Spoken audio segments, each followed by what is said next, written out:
ఏంటది ఉద్యోగుల ఉసురు తీస్తున్న టీజీఓ అధ్యక్షురాలు రిటైర్డ్ అయిన భర్తకు ఎక్స్టెన్షన్ ఇప్పించుకున్న వైనం కేసీఆర్కు బానిసలా మారి ఉద్యోగుల పొట్టకొట్టిన దుర్మార్గం ఎమ్మెల్యే పదవిని అడ్డం పెట్టుకుని శ్రీనివాస్ గౌడ్ తన బినామీగా మమత నియామకం 2 పీఆర్సీలు కోల్పోయిన ఉద్యోగులు కేసీఆర్ భజనలో మునిగి తేలిన దౌర్భాగ్యం కంచె చేను వేసిన చందంగా స్వార్థపూరిత రాజకీయం పేరుకే మమత ఆమె చరిత్రలో మమత లేదు మానవత్వం లేదు కొత్త ప్రభుత్వం దృష్టి సారించి న్యాయం చేయాలంటున్న ఉద్యోగులు తెలంగాణ ఉద్యోగంలో చురుగ్గా పాల్గొన్న టీఎన్జీఓ సంఘాలు ఆ తర్వాత సంఘ పెద్దల స్వార్థపూరిత రాజకీయాలతో తమ జీవితాన్ని కోల్పోవాల్సి వచ్చింది అధికారం అడ్డపెట్టుకుని అప్పటి టీజీఓ నాయకుడు మాజీ మంత్రి శ్రీనివాస్ గౌడ్ నిరంకుశంగా వ్యవహరించడం దారుణం కొత్త ప్రభుత్వంలోనే తమకు న్యాయం జరుగుతుందని ఆశాభావం వ్యక్తం చేసిన ఉద్యోగులు అంటూ ఒకరిని చూస్తాను మమత చుట్టూ బిగుస్తున్న ఉచ్చుగానే కనబడుతోంది ఆమె కూడా ఏదో లీవ్లో పోయిందట మరి పారిపోయిందా ఏందో తెలియదు మొత్తం కదా లీవ్లో పోయి ఉందని చెప్పేసి తెలుస్తూ ఉంది ఉద్యోగ ఉపాధ్యాయ టీజీఓ సంఘాలు తెలంగాణ ఉద్యోగంలో చురుగ్గా పాల్గొన్నారు సో కాగా తెలంగాణ ఏర్పడిన తర్వాత ఉద్యోగుల ఆకాంక్షగా కాకుండా సొంత ప్రయోజనం కోసం వెంపర్లాడుతూ అప్పటి ముఖ్యమంత్రి కేసీఆర్ కాళ్ళ దగ్గర కుక్కల్లా ఉద్యోగుల ప్రజలు తాకట్టు పెట్టి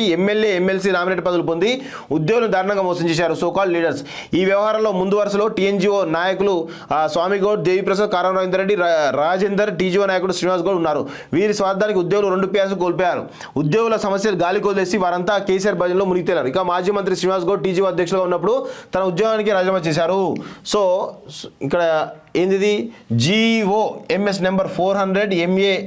MA and UD department 3/5/2014 GO ద్వారా ఇతను రాజీనామాకు అప్పటి ప్రభుత్వం ఆమోదం తెలిపింది కాగా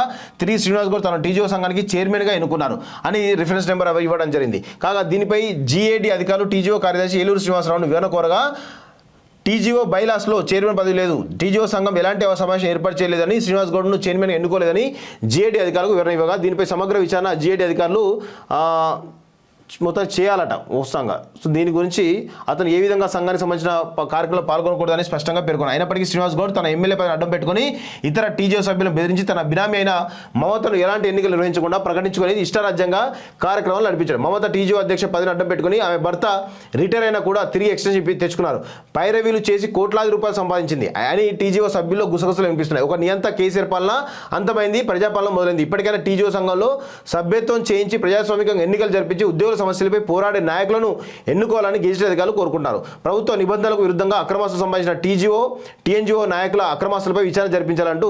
మొత్తానికైతే ఇదంతా మమత చుట్టూ బిగుస్తున్న ఉచ్చుగా కనబడుతూ ఉంది మొత్తానికి గెజిటెడ్ ఆఫీసర్లు కొంత తేరుకున్నారనే అనిపిస్తూ ఉంది కొంత సోయికి వచ్చినట్టు తెలుస్తూ ఉంది సో చూడాలి మరి ఏమవుతుందో